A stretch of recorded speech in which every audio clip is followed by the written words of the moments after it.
Akkam jirtu kabajamtoota daawwattoota Prime Media irraa odeeffannoo sa'aatii kanaaf jennee isin biraan geenya. Odeeffannoowwan isinitti himuun turtii kasii waliin taasifamu waan caalchisaa gammadaati. Hamma odeeffannoowwan keenya xumuraatitti nu waliin tura.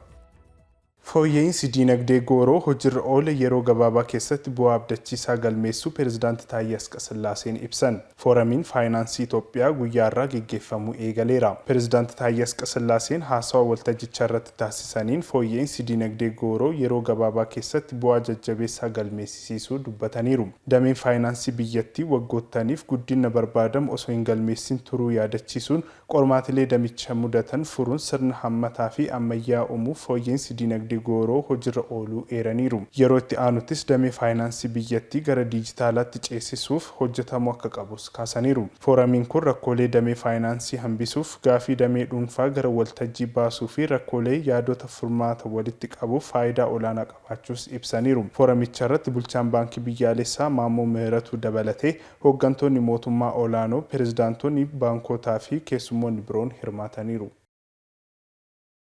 Hariiroo uummata Itoophiyaa fi Chaayinaa cimsuuf miidiyaan gahee olaanaa qabaachuun ibsame. Waltajjiin tumsa miidiyaa Itoophiyaa fi Chaayinaa guddisuuf kaayyeeffate Yuunivarsiitii Finfinneetti gaggeeffameera. Waltajjicha irratti Ministeerri Tajaajila Kominikeeshinii Mootummaa Dr. Laggasaa Tulluu fi Ministeerri Bulchiinsa Raadiyoo fi Televezyiinii Chaayinaa Saawoo Ziyuumiin akkasumas qondaaltonni olaanoo mootummaa biroon argamaniiru. Ministeerri Tajaajila Kominikeeshinii Mootummaa Dr. Laggasaa Tulluun tumsa miidiyaa gara leenjiitti guddisuudhaan ogeeyyota miidiyaa naamusa qaban horachuuf waliin hojjechuun barbaachisaa ta'uu eeraniiru. Biyyoota seenaa fi aadaa gabbataa qaban Itoophiyaa fi Chaayinaan irra caalaa walitti dhiyeessuuf miidiyaan qooda guddaa qabaachuu kan himan ammoo sadarkaa hoogganaatti aanaatti hoogganaa damee televezyiinii Koorporeeshinii Biroodkaastingii Itoophiyaa obbo Zalaalam Indaashaawuti. Gama kanaan Koorporeeshiniin Biroodkaastingii Itoophiyaa qoodasaa haalaan bahachaa jiraachuus eeraniiru.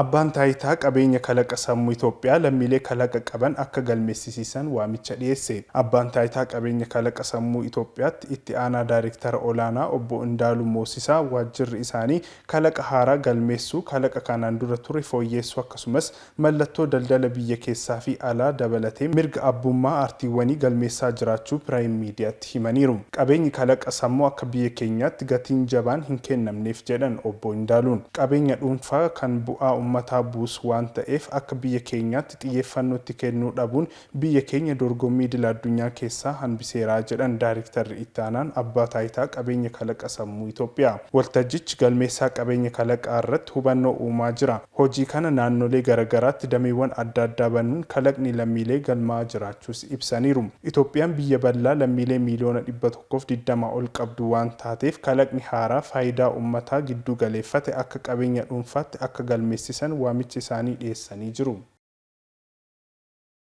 Oomisha dammaa gabaa alaaf dhiyaatu harka 90 kan gumaachitu Oromiyaadha jedhan Dr. Toleeraa Kumsaa. Oomisha dammaa Itoophiyaan gabaa alaaf dhiyeessitu keessaa harki 90 kan oomishtu naannoo Oromiyaati jedhan qorataan misooma dammaa fi qindeessaan inisheetiivii misooma dammaa Oromiyaa Dr. Toleeraa Kumsaa. Dr. Toleeraan Prime Mediaatti akka himanitti oomishni dammaa xiyyeeffannoo mootummaa argachuun bara 2013 karoora addaa keessatti qabamee hojiirra ooleeraa jedhan. Karoorri addaa galmoota qonnaa milkeessuu fi wabii nyaataa mirkaneessuuf akkasumas gabaa biyya keessaa fi alattis baasanii gurguruu dabalataas jedhaniiru. Karoora addaa misooma dammaatiinis carraa hojii hedduun uumamuu Prime Mediaatti himaniiru. Erga karoorri adda bahee gaagurri ammayyaa mana duubeetti yookaan qe'ee qonnaan bultootaaf kennama waan ta'eef oomisha dammaa keessatti hirmaannaan dubartootaas dabalaa dhufuusaa ibsanii carraa hojii 400 oomisha dammaatiin uumame keessaa harki 15 dubartootaa jedhaniiru. Saffisa qulqullinnaa fi baay'inaan hojjechuun akka naannoo Oromiyaa yeroo ammaa kana gaagurri ammayyaa miiliyoonni 3 Oromiyaa keessatti ni argamaa jedhaniiru. Dabalataanis karoora addaa oomisha dammaatiin biyyarra darbee addunyaa beekuun akka biyyaatti Oromiyaan guyyaa kanniisa addunyaa yaadachuuf carraa kan argatte yoo ta'u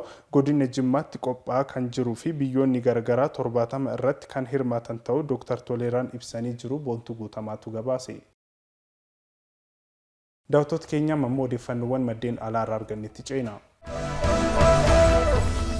Ministeerri muummee Speen hariiroo daldala Israa'el waliin hin barbaannu jedhan. Ministeerri muummee Speen Pedro Sanchez mootummaan Israa'el yakka duguuggaa sanyii raawwataa jira waan ta'eef biyya akkasii waliin hariiroo daldalaa hin qabaannu jedhaniiru. Walgahii paarlaamaa Speen magaalaa Maadriditti taa'ameen bakka bu'aan paarlaamaa naannoo Kaataaloon Gabriel Rufiaan mootummaan Speen hariiroo daldala Israa'el waliin qaba jechuun himateera. Hirmaannaa kanaaf deebii kan laatan ministeerri muummee Speen Pedro Sanchez mootummaan gocha duguuggaa sanyii raawwataa jiru waliin daldalli hojjennu hin jiru jedhaniiru. Itti aantuun ministeera muummee Speen Yolanda Diaz hariiroon daldalaa Speenii fi Israa'el gidduu jiru addaan akka citu gaafatanii jiru. Anaadooluu irraa odeeffanne. Marii nagaa Yuukireen Raashiyaa waliin Tarkiitti geggeeffamu irratti pirezidaantiin Raashiyaa Vilaadimiir Puutiin argamuuf fedha akka hin qabne ibsame. Marii nagaa Raashiyaa fi Yuukireen gidduutti Kamiisa har'aa magaalaa Tarkii Istaanbul keessatti taa'ama jedhameera.